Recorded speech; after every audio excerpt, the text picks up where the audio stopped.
John G patron 1824 സ്കോട്ട്ലൻഡിൽ ജനിച്ച ഒരു ദൈവദാസനായിരുന്നു. ദക്ഷിണ പസഫിക് ദ്വീപസമൂഹങ്ങളായ ന്യൂ ഹെബ്രിഡ്സിൽ പാർക്കുന്ന നരഭോജികളായ ആയിരക്കണക്കിന് പതിനായിരക്കണക്കിന് മനുഷ്യരെക്കുറിച്ച് ജോൺ മനസ്സിലാക്കി. അവിടെ പോകുവാൻ അദ്ദേഹം തീരുമാനിച്ചു. 1858 അദ്ദേഹം തൻ്റെ ഭാര്യയുമൊത്ത് ന്യൂ ഹെബ്രിഡ്സിലെത്തി. ഭയാനകമായൊരു അന്തരീക്ഷം. ഏത് സമയവും അവിടെയുള്ള ജനങ്ങൾ ഈ വെള്ളക്കാരെ കൊന്നു തിന്നും എന്നത് ഉറപ്പാണ്. വളരെ സൂക്ഷ്മതയോടെ ജോണും ഭാര്യയും അവിടെ താമസിച്ചു. അന്ധകാരത്തിൽ കഴിയുന്ന ഈ പാവം മനുഷ്യർക്ക് വെളിച്ചം പകരുവാൻ പല മാർഗങ്ങൾ അവർ ആരാഞ്ഞു. ചില മാസങ്ങൾക്ക് ശേഷം ജോണും ഭാര്യയ്ക്കും ഒരു ആൺകുഞ്ഞ് ജനിച്ചു. ഏറെ സന്തോഷിച്ച ദിനങ്ങളായിരുന്നു അത്. എന്നാൽ ആ സന്തോഷം അധികം നാൾ നിന്നില്ല. ആ സ്ഥലത്തുള്ളൊരു മാരക രോഗം പിടിച്ചതിനാൽ അമ്മയും കുഞ്ഞും മരിച്ചു. എത്ര ഭയാനകമായ അനുഭവമില്ലേ? സഹായത്തിന് ആരുമില്ലാതിരുന്ന ജോൺ ജി പേറ്റൺ തൻ്റെ പ്രിയപ്പെട്ടവരെ തൻ്റെ പ്രിയപ്പെട്ടവരെ സംസ്കരിക്കുവാൻ കുഴി കുഴിച്ചു. അദ്ദേഹം തന്നെ പ്രാർത്ഥിച്ച് അവരെ രണ്ടുപേരെയും ആ കുഴിയിൽ സംസ്കരിച്ചു. തീർന്നില്ല. അനേകം രാത്രികൾ ആ കുഴിമാടത്തിന് അദ്ദേഹം കാവലിരുന്നു. ആ നാട്ടുകാർ അത് എടുത്തുകൊണ്ടു പോകുവാൻ സാധ്യതയുണ്ടായിരുന്നു. അതുകൊണ്ടാണ് ആ കൂരിരുട്ടിൽ ജോൺ കാത്തിരുന്നത്. നാളുകൾക്ക് ശേഷം ജോൺ ജി പേറ്റൺ തൻ്റെ അനുഭവം ലോകത്തോട് സാക്ഷിച്ചപ്പോൾ ഇപ്രകാരം പറഞ്ഞു: ആ കട്ട പിടിച്ച കൂരിരുട്ടിൽ, ഭയാനകമായ ചുറ്റുപാടിൽ ദൈവ സാന്നിധ്യം തനിക്ക് അനുഭവിക്കുവാൻ സാധിച്ചതിനാലാണ് താൻ ഇന്ന് ജീവനോടിരിക്കുന്നത് എന്ന്. എത്ര അർത്ഥവത്തായ അനുഭവം! അതേ സുഹൃത്തെ, ഏത് കൊടുങ്കാറ്റിലും യേശുവിൻ്റെ സാന്നിധ്യം കൂടെയിരിക്കുന്നതാണ്. അത് അനുഭവിക്കുവാൻ കഴിയുന്നതാണ് നമ്മുടെ ഏറ്റവും വലിയ അനുഗ്രഹം. ആയിരങ്ങളെ അപ്പം നൽകി തൃപ്തിപ്പെടുത്തിയതിന് ശേഷം യേശു തൻ്റെ ശിഷ്യന്മാരെ കടലിനക്കരയ്ക്ക് പോകുവാൻ പറഞ്ഞയച്ചു. കൊടുങ്കാറ്റടിച്ചതിനാൽ മുൻപോട്ട് പോകുവാൻ സാധിക്കാതെ ശിഷ്യന്മാർ ആകെ വലഞ്ഞു. സഹായത്തിന് യേശുവും കൂട്ടത്തിലില്ല എന്ന സത്യം അവരെ കൂടുതൽ വിഷമത്തിലാക്കി. സകല ആശയും നഷ്ടപ്പെട്ട് നശിക്കുവാൻ മാത്രം ചിന്തിച്ചിരുന്ന അവരുടെ പടകിലേക്ക് ഇതാ യേശു വരുന്നു. സകലവും ശാന്തമാകുന്നു. എത്ര വലിയ ആശ്വാസമില്ലേ? ജീവിതത്തിലെ പ്രതിസന്ധികളിലൂടെ പോകുമ്പോൾ നമ്മുടെ പരിശ്രമത്തെക്കാൾ യേശുവിൻ്റെ സാന്നിധ്യമാകുന്നു നമുക്ക് ശാന്തത നൽകുന്നത്. തീച്ചുളയുടെ അനുഭവത്തിലൂടെ ശദ്രക്, മേശക്, അബേദ്നെഗോ കടന്നുപോയപ്പോൾ നാലാമതൊരുവൻ തീച്ചുളയിൽ അവരോട് കൂടെ നടന്നു. ഇന്നും അവിടുത്തെ സാന്നിധ്യം അനുഭവിക്കുവാൻ നമുക്ക് സാധിക്കും സുഹൃത്തെ. അവനെ അതിനായി നിങ്ങളുടെ ജീവിതത്തിലേക്ക് നിങ്ങൾ ക്ഷണിക്കുമോ? വിശുദ്ധ യോഹന്നാൻ എഴുതിയ സുവിശേഷം 6-ാം അധ്യായത്തിൻ്റെ 16 മുതൽ 35 വരെയുള്ള വാക്യങ്ങൾ നാം ഒരുമിച്ച് പഠിക്കുമ്പോൾ ഈ ഉറപ്പ് നമ്മുടെ ജീവിതത്തിൽ ഉണ്ടാകട്ടെ. അതുകൊണ്ട് ശ്രദ്ധിച്ച് ഈ ഭാഗം വായിച്ച് നമുക്ക് ഒരുമിച്ച് പഠിക്കാം.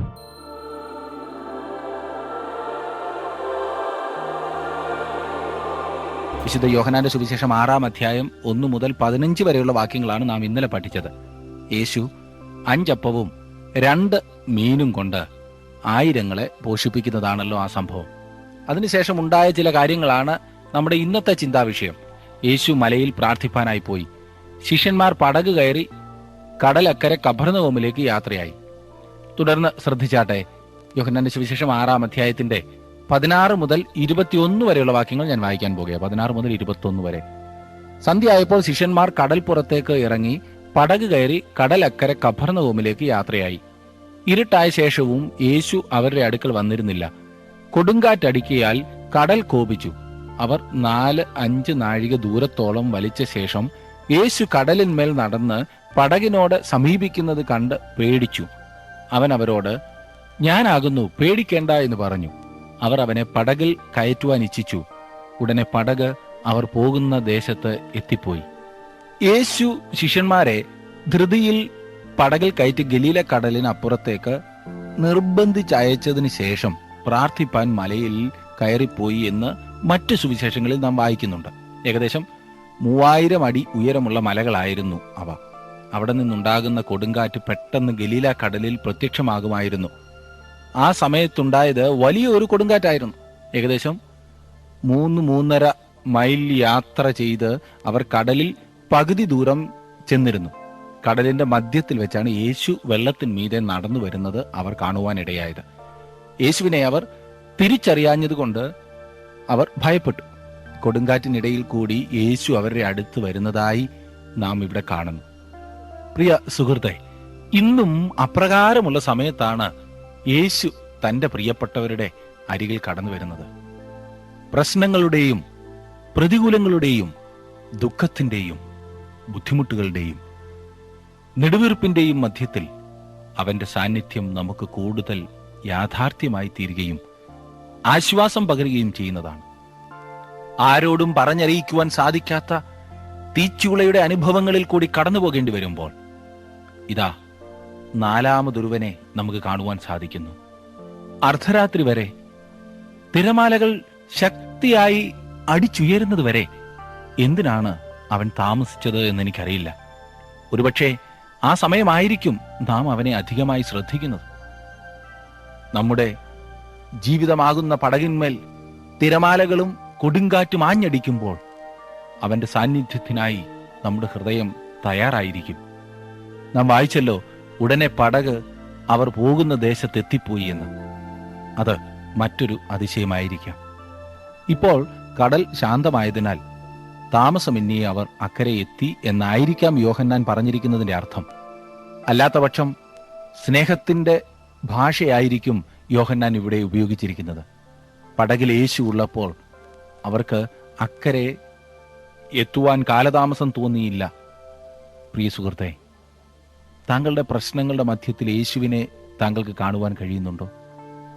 കോളിളക്കങ്ങളുടെ മധ്യത്തിൽ താങ്കളുടെ ജീവിത പടക് നശിക്കുമെന്ന് തോന്നുമ്പോൾ യേശു താങ്കളുടെ അടുക്കൽ വന്ന്, കുഞ്ഞെ ഭയപ്പെടേണ്ട, ഞാനാകുന്നു എന്ന് പറഞ്ഞ് നിന്നെ ധൈര്യപ്പെടുത്തുവാനും ആശ്വസിപ്പിക്കുവാനും ആഗ്രഹിക്കുന്നു. അവന്റെ ഇമ്പസ്വരം നിനക്ക് കേൾക്കുവാൻ കഴിയുന്നുണ്ടോ? താങ്കളുടെ ജീവിത പടകിൽ യേശുവുണ്ടോ? താങ്കൾ അവനെ ഹൃദയത്തിലേക്ക് ക്ഷണിക്കുക. അവൻ കടന്നു വരുമ്പോൾ താങ്കളുടെ ജീവിതത്തിൽ ശാന്തതയും ആശ്വാസവും ലഭ്യമാകും. അവനോടൊപ്പം ആശിച്ച തുറമുഖത്ത് നിനക്ക് സുരക്ഷിതമായി എത്തിച്ചേരുവാൻ കഴിയും. യേശു നിന്റെ പടകിലുണ്ടെങ്കിൽ പ്രതികൂലങ്ങൾ എത്ര ശക്തമായിരുന്നാൽ തന്നെ നീ സുരക്ഷിതനാണ്. പ്രിയ സഹോദര സഹോദരി, ജീവിതം സുരക്ഷിതമാക്കുന്നതിനു വേണ്ടി വെമ്പൽ കൊണ്ട് താങ്കൾ പരക്കം പായുകയല്ലേ? യേശുവിനോടുകൂടെ ജീവിതത്തിൽ സുരക്ഷിതത്വം കണ്ടെത്തുക. അതുമാത്രമാണ് യഥാർത്ഥ സുരക്ഷിതത്വം. 22 മുതൽ 24 വരെയുള്ള വാക്യങ്ങളിൽ നാം കാണുന്നത്, പിറ്റേന്നാൾ കടൽക്കര നിന്ന പുരുഷാരം ഒരു പടകല്ലാതെ അവിടെ വേറെ ഇല്ലായിരുന്നു എന്നും യേശു ശിഷ്യന്മാരോടുകൂടെ പടകിൽ കയറാതെ ശിഷ്യന്മാർ മാത്രം പോയിരുന്നു എന്നും ഗ്രഹിച്ചു. എന്നാൽ കർത്താവ് വാഴ്ത്തിയിട്ട് അവർ അപ്പം തിന്ന സ്ഥലത്തിനരികെ തിബരിയോസിൽ നിന്ന് ചെറുപടകുകൾ എത്തിയിരുന്നു. യേശു അവിടെ ഇല്ല, ശിഷ്യന്മാരും ഇല്ല എന്ന് പുരുഷാരം കണ്ടപ്പോൾ തങ്ങളും പടക് കയറി യേശുവിനെ തിരഞ്ഞ് കഫർന്നഹൂമിൽ എത്തി. തിബരിയോസിനടുത്താണ് യേശു പുരുഷാരത്തെ പോഷിപ്പിച്ചത്. ഗലീല കടലിന് തെക്ക് ഭാഗത്തു നിന്നാണ് അവർ വന്നത്. അവർ പടകുകളിൽ കഫർന്നഹൂമിലേക്ക് വന്നു. യോഹന്നാൻ യേശുവിനെ കർത്താവ് എന്ന പേര് ഉപയോഗിച്ചിരിക്കുന്നത് ഇവിടെ ആദ്യമായിട്ടാണ്. നാം വായിക്കുന്നത്, എന്നാൽ കർത്താവ് വാഴ്ത്തിയിട്ട് അവർ അപ്പം തിന്ന സ്ഥലത്തിനരികെ എന്നത്രേ. യോഹന്നാൻ സാധാരണയായി ഉപയോഗിച്ചിരിക്കുന്ന പേര് യേശു എന്നതാണ്. കാരണമുണ്ട്. വചനം ജഡമായി തീർന്നവൻ അവനാണ്. ആ വചനം ആരാണ്? അത് യേശു അത്രേ. അവൻ തന്റെ ജനത്തെ അവരുടെ പാപങ്ങളിൽ നിന്ന് രക്ഷിപ്പാനിരിക്കൊണ്ട് നീ അവൻ യേശു എന്ന് പേരിടണം. യേശു എപ്രകാരമാണ് അവരിൽ നിന്ന് ഒഴിഞ്ഞു മാറിപ്പോയത് എന്നറിയുവാൻ അവർക്ക് വളരെ താല്പര്യമായിരുന്നു. 25ഉം 26ഉം വാക്യങ്ങളിൽ നാം കാണുന്നത്, കടലക്കരെ അവനെ കണ്ടെത്തിയപ്പോൾ റബി, നീ എപ്പോൾ ഇവിടെ വന്നു എന്ന് ചോദിച്ചു. അതിന് യേശു, ആമേൻ ആമേൻ ഞാൻ നിങ്ങളോട് പറയുന്നു, നിങ്ങൾ അടയാളം കണ്ടതുകൊണ്ടല്ല, അപ്പം തിന്ന് തൃപ്തരായതുകൊണ്ടത്രേ എന്നെ അന്വേഷിക്കുന്നത്. യേശു അവരുടെ ചോദ്യത്തിന് പ്രത്യക്ഷമായ ഉത്തരം നൽകിയില്ല. അവർ തന്നെ അന്വേഷിക്കുന്നതിന്റെ ഉദ്ദേശം എന്താകുന്നു എന്ന് ആഴത്തിൽ അവൻ ചിന്തിച്ചു. നിങ്ങൾ അപ്പം തിന്ന് തൃപ്തരായതുകൊണ്ടത്രേ എന്നെ അന്വേഷിക്കുന്നത് എന്നത്രേ യേശു പറഞ്ഞത്. വയറ് നിറയണം എന്നത് മാത്രമാണ് നിങ്ങളുടെ താല്പര്യം. യേശുവിന്റെ മറുപടി എങ്ങനെയുണ്ട്? വളരെ മൂർച്ചയുള്ള പ്രയോഗം ഇവിടെ കാണുന്നു. അടയാളം കണ്ടതുകൊണ്ടല്ല എന്ന് യേശു പറയുന്നു. ലഭിച്ച ഭക്ഷണത്തിൽ അടയാളം കാണേണ്ടതിന് പകരം അവർ അടയാളത്തിൽ ഭക്ഷണം മാത്രമേ കണ്ടുള്ളൂ. യേശു ദൈവപുത്രനാണെന്നും ആത്മിക വിശപ്പ് ശമിപ്പിക്കുവാൻ കഴിവുള്ളവനാണെന്നും കാണുവാൻ അവർക്ക് കഴിഞ്ഞില്ല. യേശുവിന്റെ ശക്തി അവർ കണ്ടു, അവിടുത്തെ മഹത്വം അവർ കണ്ടില്ല. വിശക്കുന്ന ആത്മാവിനേക്കാൾ വിശക്കുന്ന വയറാണ് അവനെ അന്വേഷിക്കുവാൻ അവരെ പ്രേരിപ്പിച്ചത്. ദാതാവിനേക്കാൾ ദാനത്തെ അവർ ആഗ്രഹിച്ചു. യേശുവിനെ വിവിധ ഉദ്ദേശങ്ങളോടെ അന്വേഷിക്കുന്നവർ അക്കാലത്തുണ്ടായിരുന്നു. അപ്പം തിന്ന് തൃപ്തരായ ജനങ്ങൾ അവനെ രാജാവാക്കുവാൻ ഭാവിച്ച് അവനെ അന്വേഷിച്ചിട്ട് അവന്റെ പുറകെ വരുന്നതാകുന്നു നാം കണ്ടത്. വെറും ഭൗതികമായ ആവശ്യ നിർവഹണത്തിനു വേണ്ടി യേശുവിനെ അന്വേഷിക്കുന്നവർ ഇക്കാലത്തും കുറവല്ല. യേശു തങ്ങളുടെ രാജാവായിരുന്നാൽ ഭക്ഷ്യപ്രശ്നമോ ഭൗതികമായ എന്തെങ്കിലും പ്രശ്നങ്ങളോ അഭിമുഖീകരിക്കേണ്ടതായി വരികയില്ല എന്നത്രേ അവരുടെ വിശ്വാസം. എന്നാൽ എന്നെ ശ്രദ്ധിക്കുന്ന പ്രിയ സുഹൃത്തെ, യേശു ഭൗതികമായ ഒരു രാജ്യം കെട്ടിപ്പടുക്കുവാനല്ല, എന്നിട്ട് അതിൽ വാഴുവാനല്ല ഈ ഭൂമിയിൽ വന്നത്. എന്റെ രാജ്യം ഐഹികമല്ല എന്ന് യേശു തന്നെ പറഞ്ഞിട്ടുണ്ട്. നിങ്ങൾ യേശുവിനെ എന്ത് ഉദ്ദേശത്തോടു കൂടിയാണ് അന്വേഷിക്കുന്നത്? ചിലർ യേശുവിന്റെ വ്യക്തിപ്രഭാവം കാണുവാൻ മാത്രം അവനെ അന്വേഷിച്ചിരുന്നതായി തിരുവചനത്തിൽ വായിക്കുന്നുണ്ട്. ചുങ്കക്കാരനായ സക്കായി അതിനൊരു ഉദാഹരണമാണ്. യേശു എങ്ങനെയുള്ളവനെന്ന് കാണുവാൻ അവൻ ശ്രമിച്ചു എന്നത്ര ലൂക്കോസിന്റെ സുവിശേഷം 19-ാം അധ്യായത്തിന്റെ 3-ാം വാക്യത്തിൽ വായിക്കുന്നത്. യേശുവിന്റെ ആളത്വത്തിൽ മാത്രമേ അവന് താല്പര്യമുണ്ടായിരുന്നുള്ളൂ. യേശുവിനെ കണ്ടുമുട്ടി ജീവിതത്തിൽ സമൂല പരിവർത്തനം അനുഭവമാക്കണം എന്ന താല്പര്യത്തോടെ അല്ല സക്കായി അവനെ അന്വേഷിച്ചിറങ്ങിയത്. എന്നാൽ അവൻ യേശുവിനെ കാണുകയും യേശു അവനെ കണ്ടുമുട്ടുകയും ചെയ്തപ്പോൾ അവന്റെ ജീവിതത്തിൽ എത്രമാത്രം വ്യത്യാസമുണ്ടായി എന്ന് തിരുവചനത്തിൽ നാം വായിച്ചറിയുന്നു. മറ്റു ചിലർ അവൻ ചെയ്യുന്ന അതിശയ പ്രവൃത്തികൾ കാണുവാൻ മാത്രം അവനെ അന്വേഷിച്ചിരുന്നു എന്ന് മനസ്സിലാക്കാവുന്നതത്രേ.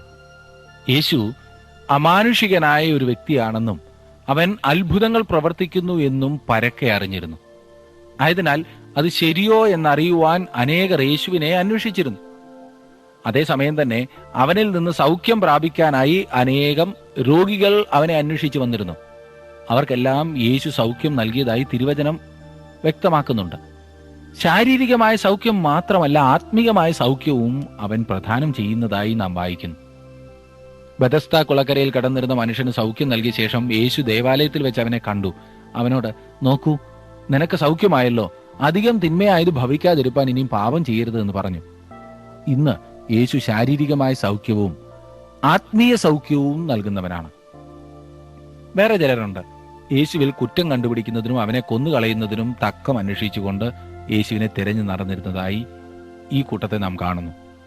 അന്നത്തെ മതഭരണാധികാരികളാണ് അപ്രകാരം യേശുവിനെ അന്വേഷിച്ചിരുന്നത്. ശാസ്ത്രിമാർക്കും പരീശന്മാർക്കും മഹാപുരോഹിതന്മാർക്കും ആ കൂട്ടത്തിൽ ഉൾപ്പെടുവാനായി സന്മനസ്സുണ്ടായി. യേശുവിനെ കൊന്നുകളയുവാനായി അന്വേഷിച്ചിരുന്നതായ കൂട്ടത്തിൽ വിവിധ നിലകളിൽ യേശുവിനെ ദുഷിക്കുന്നവരും അവനെ കുറ്റം ചുമത്തുന്നവരും അവനെ വീണ്ടും ക്രൂശിക്കുന്നവരും ഇക്കാലത്തുമുണ്ട്. സുഹൃത്തെ, എന്നെ ശ്രദ്ധിക്കുന്ന പ്രിയ സഹോദര സഹോദരി, താങ്കൾ യേശുവിനെ അന്വേഷിക്കുന്നുണ്ടോ? എങ്കിൽ എന്തുദ്ദേശത്തോടെയാണ് അവനെ അന്വേഷിക്കുന്നത്? താങ്കൾക്ക് ജീവൻ നൽകുവാനും, അതെ, സമൃദ്ധിയായി ജീവൻ നൽകുവാനും, താങ്കളുടെ ജീവിതത്തെ രൂപാന്തരപ്പെടുത്തുവാനും കഴിവുള്ള, താങ്കൾക്ക് വേണ്ടി മരിച്ച് ഉയർത്തെഴുന്നേറ്റ യേശുവിനെയോ താങ്കൾ അന്വേഷിക്കുന്നത്? അങ്ങനെയെങ്കിൽ താങ്കളുടെ സകല പ്രശ്നങ്ങൾക്കും മതിയായവനായ യേശുവിനെ താങ്കൾക്ക് കണ്ടെത്തുവാൻ കഴിയും. 27-ാം വാക്യത്തിൽ നാം വായിക്കുന്നത്, നശിച്ചു പോകുന്ന ആഹാരത്തിനായിട്ടല്ല, നിത്യജീവങ്കലേക്ക് നിലനിൽക്കുന്ന ആഹാരത്തിനായിട്ട് തന്നെ പ്രവർത്തിപ്പീൻ. അത് മനുഷ്യപുത്രൻ നിങ്ങൾക്ക് തരും. അവനെ പിതാവായ ദൈവം മുദ്രയിട്ടിരിക്കുന്നു എന്നുത്തരം പറഞ്ഞു. ശമരിയാക്കാരി സ്ത്രീയോടുള്ള യേശുവിന്റെ സമീപനവും ഇപ്രകാരമായിരുന്നു എന്ന കാര്യം ഓർമ്മിക്കുക. അവൾക്ക് വെള്ളമായിരുന്നു ആവശ്യമായിരുന്നത്, ഈ ജനത്തിന് അപ്പവും. ഇവ രണ്ടും അത്യന്താപേക്ഷിതമായ സംഗതികളത്രേ.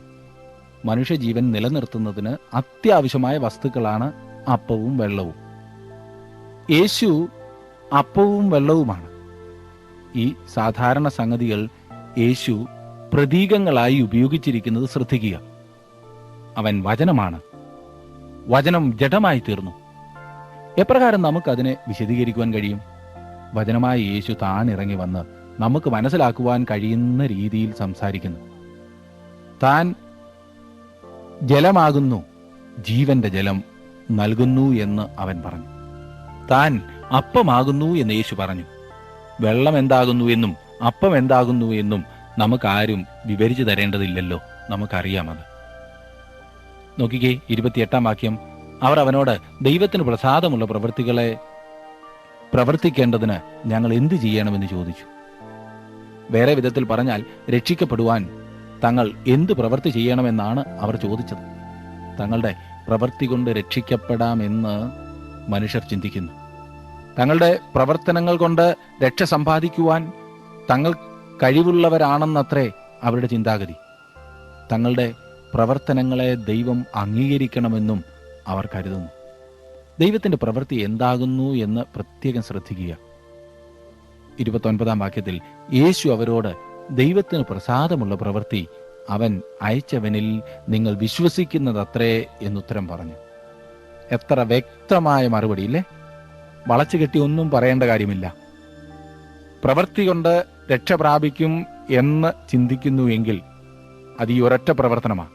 അതെന്താണെന്ന് ചോദിച്ചു കഴിഞ്ഞാൽ, ദൈവം അയച്ചവനിൽ വിശ്വസിക്കുന്നത് മാത്രമാണ്. ദൈവത്തിന് പ്രസാദമുള്ള പ്രവൃത്തി എന്താണ്? ദൈവം കൽപ്പിക്കുന്നതല്ല, ദൈവം നിവർത്തിച്ചതാണ്. നിങ്ങൾ ചെയ്യുന്ന പ്രവൃത്തിയല്ല, ദൈവം ചെയ്തു തികച്ച പ്രവൃത്തിയാണ് അവന് പ്രസാദമുള്ളത്. അത് മനുഷ്യന്റെ പ്രവർത്തനങ്ങളല്ല, ദൈവത്തിന്റെ പ്രവർത്തനമാണ്. അവൻ അയച്ചവനിൽ നിങ്ങൾ വിശ്വസിക്കുന്നതത്രേ ദൈവത്തിന് പ്രസാദമുള്ള പ്രവൃത്തി. ദൈവം അയച്ചവനെ സ്വീകരിക്കാതെയുള്ള ഏതൊരു ശ്രേഷ്ഠ കർമ്മവും ദൈവത്തെ സന്തോഷിപ്പിക്കുകയില്ല. അതിന് രണ്ടു പക്ഷമില്ല. ഞാൻ വീണ്ടും പറയണമോ?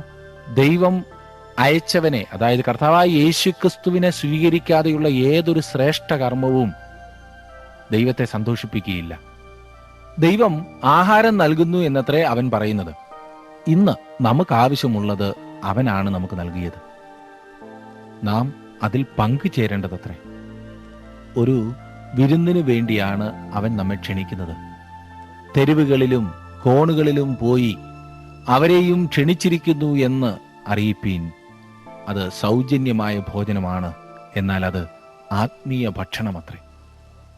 30-ാം വാക്യത്തിൽ അവർ അവനോട്, ഞങ്ങൾ കണ്ട് നിന്നെ വിശ്വസിക്കേണ്ടതിന് നീ എന്തടയാളം ചെയ്യുന്നു, എന്ത് പ്രവർത്തിക്കുന്നു? അവർ വിടുന്നില്ലല്ലേ? മനുഷ്യഹൃദയത്തിന്റെ കാഠിന്യമത്രേ ഇത് വ്യക്തമാക്കുന്നത്. അതിശയകരമായ രീതിയിൽ കർത്താവ് അവർക്ക് ആഹാരം നൽകി പോഷിപ്പിച്ചതാണ്. അങ്ങനെ തിന്ന് തൃപ്തരായ ജനമാണ് ഞങ്ങൾക്കൊരടയാളം കാണിച്ചു തരിക, നീ എന്ത് പ്രവർത്തിക്കുന്നു എന്ന് ചോദിച്ചത്. അവർ വിശ്വസിക്കുവാൻ തയ്യാറല്ലായിരുന്നു എന്നത്രേ ഇവിടെ വ്യക്തമാകുന്നത്. അവർക്ക് ഭക്ഷണ കാര്യങ്ങളെക്കുറിച്ച് സംസാരിക്കുവാനായിരുന്നു താല്പര്യം. ഓർക്കണം, തെളിവിന്റെ അഭാവമല്ല അവിശ്വാസത്തിന് കാരണം. അവിശ്വാസം തെളിവ് ചോദിച്ചുകൊണ്ടേയിരിക്കും. മനസ്സിലായല്ലോ? തെളിവിന്റെ അഭാവമല്ല അവിശ്വാസത്തിന് കാരണം. അവിശ്വാസം തെളിവ് ചോദിച്ചുകൊണ്ടേയിരിക്കും. എന്തെങ്കിലും കാര്യം കാണണം, അത് മാത്രമായിരിക്കും അവിശ്വാസം എപ്പോഴും ആഗ്രഹിക്കുന്നത്. 31 മുതൽ 33 വരെയുള്ള വാക്യങ്ങൾ ഞാൻ വായിക്കാം. നമ്മുടെ പിതാക്കന്മാർ മരുഭൂമിയിൽ മന്ന തിന്നു, അവർക്ക് തിന്നുവാൻ സ്വർഗത്തിൽ നിന്ന് അപ്പം കൊടുത്തു എന്ന് എഴുതിയിരിക്കുന്നുവല്ലോ എന്ന് പറഞ്ഞു. യേശു അവരോട്, ആമേൻ ആമേൻ ഞാൻ നിങ്ങളോട് പറയുന്നു, സ്വർഗത്തിൽ നിന്നുള്ള അപ്പം മോശയല്ല നിങ്ങൾക്ക് തന്നത്, എന്റെ പിതാവ് അത്രേ സ്വർഗത്തിൽ നിന്നുള്ള സാക്ഷാൽ അപ്പം നിങ്ങൾക്ക് തരുന്നത്. ദൈവത്തിന്റെ അപ്പമോ സ്വർഗത്തിൽ നിന്നിറങ്ങി വന്ന് ലോകത്തിന് ജീവനെ കൊടുക്കുന്നത് ആകുന്നു എന്ന് പറഞ്ഞു. എത്ര മനോഹരമായിരിക്കുന്നു. എനിക്ക് ഈ മനുഷ്യരോട് സഹതാപം തോന്നുന്നുണ്ട്. കാരണം അവർ എപ്പോഴും ഭൗതികമായത് മാത്രമാണ് ആഗ്രഹിക്കുന്നത്. ഭൗതികമായ ഭക്ഷണത്തെക്കുറിച്ചാണ് അവർ ചിന്തിക്കുന്നത്. മോശ ഞങ്ങളുടെ പിതാക്കന്മാർക്ക് മന്ന തന്നു എന്നവർ പറയുന്നു. വാസ്തവത്തിൽ മോശയല്ല, ദൈവമാണ് അവർക്ക് മന്ന കൊടുത്തത്. അത് ഒരു നേരത്തെ പ്രവൃത്തി മാത്രമായിരുന്നില്ല. 40 വർഷക്കാലം ഓരോ ദിവസവും ദൈവം അവരെ പോഷിപ്പിച്ചു. അവർക്ക് ആഹാരം ലഭിക്കണം, അത് മാത്രമായിരുന്നു അവരുടെ ഉദ്ദേശം. മന്ന അവർക്ക് ജീവൻ നൽകി. ദൈവത്തിൽ നിന്നുള്ള ദാനമായിരുന്നു അത്. മരുഭൂമിയിൽ മന്ന അവർക്ക് ശാരീരികമായ ജീവൻ നൽകി. എന്നാൽ കർത്താവായ യേശു ക്രിസ്തു ആത്മീയ ജീവൻ നൽകുന്നു. എന്റെ പിതാവ് അത്രേ സ്വർഗത്തിൽ നിന്നുള്ള സാക്ഷാൽ അപ്പം നിങ്ങൾക്ക് തരുന്നത് എന്ന് യേശു വ്യക്തമാക്കി. അവർ അവനോട്, അതായത് ഞാൻ 34 വാക്യം വായിക്കുന്നത്, അവർ അവനോട്, കർത്താവേ, ഈ അപ്പം എപ്പോഴും ഞങ്ങൾക്ക് തരണമേ എന്ന് പറഞ്ഞു. ശമരിയിലെ കുളക്കരയിൽ നിന്നിരുന്നതായ ആ സ്ത്രീയെ പോലെയാണ് ഇവരും. അവൾ ഭൗതികമായ വെള്ളത്തെക്കുറിച്ച് മാത്രം ചിന്തിച്ചതിനാൽ ആ വെള്ളത്തിന് വേണ്ടി അപേക്ഷിച്ചു. കാരണം കോരുവാൻ വീണ്ടും കിണറ്റരികെ വരെ വരേണ്ട ആവശ്യമില്ലല്ലോ എന്നതായിരുന്നു അവളുടെ ചിന്താഗതി. ജീവന്റെ ജലത്തെക്കുറിച്ചാണ് താൻ സംസാരിക്കുന്നത് എന്ന് അവൾക്ക് മനസ്സിലാക്കി കൊടുക്കുവാൻ സമയം തന്നെ എടുത്തു. ആത്മീയ ജീവൻ നൽകുന്ന ആത്മീയ അപ്പത്തെക്കുറിച്ചാണ് താൻ സംസാരിക്കുന്നത് എന്ന് ഈ ജനത്തിന് മനസ്സിലാക്കി കൊടുക്കുവാനും യേശുവിന് അധിക സമയം ചെലവഴിക്കേണ്ടി വന്നു. 35 വാക്യം യേശു അവരോട് പറഞ്ഞത്, ഞാൻ ജീവന്റെ അപ്പമാകുന്നു. എന്റെ അടുക്കൽ വരുന്നവന് വിശക്കയില്ല, എന്നിൽ വിശ്വസിക്കുന്നവൻ ഒരു നാളും ദാഹിക്കുകയുമില്ല. 2 കാര്യങ്ങൾ ഇവിടെ ബന്ധപ്പെടുത്തിയാണ് യേശു സംസാരിക്കുന്നത്. ക്രിസ്തു മന്നായാകുന്നു. നമുക്ക് ജീവൻ ഉണ്ടാകേണ്ടതിന് സ്വർഗത്തിൽ നിന്ന് ഇറങ്ങി വന്ന് തന്റെ ജീവനെ കൊടുത്തവൻ യേശുവാകുന്നു. അതത്ര രക്ഷ. നാം ആത്മീയമായി വളർച്ച പ്രാപിക്കേണ്ടതിന് നിരന്തരമായി ഭക്ഷിക്കേണ്ട അപ്പവും അവനാകുന്നു. മന്ന ഒരു അത്ഭുത ഭക്ഷണമായിരുന്നു. അത് ഉത്തേജനം നൽകുന്ന സംഗതിയായിരുന്നു. ഇസ്രായേൽ മക്കൾ വാഗ്ദത്ത ദേശത്ത് ചെന്നു ചേർന്നപ്പോൾ അവർക്ക് ദേശത്തിലെ പഴയ ധാന്യങ്ങൾ നൽകി. അത് ദൈവവചനത്തെയാണ് സൂചിപ്പിക്കുന്നത്. അനേകം ആളുകൾ പഴയ ധാന്യം ഇഷ്ടപ്പെടുന്നില്ല എന്നത് ദുഃഖകരമായ കാര്യമത്രേ. ഞാനാകുന്നു എന്നുള്ള ഈ പ്രയോഗം യോഹന്നാന്റെ സുവിശേഷത്തിന്റെ ഒരു പ്രത്യേകതയാണ്. ക്രിസ്തുവിന്റെ വേലയെയും വ്യക്തിത്വത്തെയും പ്രഖ്യാപിക്കുന്ന അവകാശവാദങ്ങളാണിവ. കർത്താവ് പറയുന്നത്, എന്റെ അടുക്കൽ വരുന്നവന് ഒരു നാളും വിശക്കുകയില്ല, എന്നിൽ വിശ്വസിക്കുന്നവന് ഒരിക്കലും ദാഹിക്കുകയുമില്ല എന്നത്രേ. നിരന്തരമായ വരവും വിശ്വാസവും എന്നതാണ് ഇവിടുത്തെ ആശയം. ആയുഷ് പര്യന്തം നിലനിൽക്കുന്ന വിശ്വാസമാണ് വിഷയം. വരിക എന്നത് സജീവവും ബാഹ്യവുമായ വിശ്വാസം പ്രവൃത്തിയിൽ കാണിക്കുമ്പോൾ, വിശ്വസിക്കുക എന്നത് വിശ്രമിക്കുന്നതും ആന്തരികവുമായ വിശ്വാസം ചിന്തയിൽ കാണിക്കുന്നു. വിശ്വസിക്കാതെ വരാനോ വരാതെ വിശ്വാസം പ്രകടമാക്കുവാനോ സാധ്യമല്ല. ക്രിസ്തു വ്യക്തിപരമായി ജീവന്റെ അപ്പമാണ്. മന്ന മനുഷ്യന്റെ ശാരീരിക വിശപ്പ് മാത്രമേ പരിഹരിച്ചുള്ളൂ. ക്രിസ്തുവാകട്ടെ ആത്മീകമായ സകല ആവശ്യങ്ങളെയും പരിഹരിക്കുന്നു. ശാരീരികമായ വിശപ്പും ദാഹവും പോലെ ആത്മീകമായ വിശപ്പും ദാഹവും നമുക്കുണ്ട്. ഇത് പരിഹരിക്കാനാണ് ക്രിസ്തു വന്നത് എന്ന് പറഞ്ഞാൽ, രക്ഷയ്ക്കായി കർമ്മങ്ങളെയോ മതങ്ങളെയോ അല്ല, ക്രിസ്തുവിനെയാണ് ഒരു മനുഷ്യൻ സമീപിക്കേണ്ടത്. മനുഷ്യന്റെ ആത്മരക്ഷയ്ക്ക് യേശുവിൽ വിശ്വസിക്കുക എന്നൊരു മാർഗം മാത്രമേ ഉള്ളൂ. എന്നെ ശ്രദ്ധിക്കുന്ന പ്രിയ സുഹൃത്തെ, താങ്കളുടെ ജീവിതത്തിൽ ആരെയാണ് വിശ്വസിച്ചിരിക്കുന്നത്? താങ്കളുടെ ജീവിതത്തിൽ യേശുവിനെ എന്തിനാണ് ആശ്രയിക്കുന്നത്? ഭൗതിക സമൃദ്ധിക്ക് വേണ്ടിയോ, ഭൗതികമായ സംതൃപ്തിക്ക് വേണ്ടിയോ, അതോ ആത്മാവിന്റെ ദാഹം ശമിക്കുവാൻ, ആത്മാവിന്റെ വിശപ്പ് അടങ്ങുവാൻ താങ്കൾ ദൈവത്തെ, താങ്കൾ യേശുവിനെ അംഗീകരിച്ചിട്ടുണ്ടോ? യേശുവിൽ വിശ്വസിക്കുന്നുണ്ടോ? യേശുവിൽ വിശ്വസിച്ച് താങ്കൾ ആത്മരക്ഷ പ്രാപിച്ചിട്ടുണ്ടോ സുഹൃത്തെ? ഇല്ല എങ്കിൽ ഇപ്പോൾ ഒരു തീരുമാനമെടുത്ത് അവനെ ജീവിതത്തിലേക്ക് ക്ഷണിക്കുമ്പോൾ പ്രാർത്ഥിക്കാം. കർത്താവേ, അവിടുന്ന് ഞങ്ങളുടെ ഏത് സാഹചര്യത്തിലും ഞങ്ങളോട് കൂടെ ഇരിക്കാമെന്ന് വാക്ക് പറഞ്ഞിട്ടുള്ള ദൈവമാണല്ലോ. എല്ലാം പ്രതികൂലമാകുമ്പോഴും കർത്താവെ, അവിടുന്ന് ശാന്തത കൊണ്ടുവരുവാൻ മതിയായവനായി ഞങ്ങളോട് കൂടെ വരും എന്ന് ഇന്ന് ഞങ്ങൾക്ക് ഉറപ്പ് തന്നതോർത്ത് സ്തോത്രം. ഇന്ന് ഈ വചനം കേൾക്കുന്ന ആരെങ്കിലും ഇതുവരെ ആ ഉറപ്പ് തങ്ങളുടെ ജീവിതത്തിൽ പ്രാപിച്ചിട്ടില്ലെങ്കിൽ, നിൻ്റെ കുഞ്ഞുങ്ങൾക്ക് ആ ഉറപ്പ് നൽകുവാൻ തക്കവണ്ണം അവിടുത്തെ പരിശുദ്ധാത്മാവ് അവരുടെ ഹൃദയങ്ങളിൽ പ്രവർത്തിക്കണമേ. ഞങ്ങൾക്ക് തരുന്ന എല്ലാ നല്ല അനുഭവങ്ങൾക്കായിട്ടും സ്തോത്രം. യേശുക്രിസ്തുവിൻ്റെ നാമത്തിൽ തന്നെ ആമേൻ. ദൈവം നിങ്ങളെ അനുഗ്രഹിക്കട്ടെ. അടുത്ത ക്ലാസ്സിൽ നാം വീണ്ടും കാണുന്നത് വരെ ദൈവ സാന്നിധ്യം നിങ്ങളോട് കൂടെ ഇരിക്കുമാറാകട്ടെ.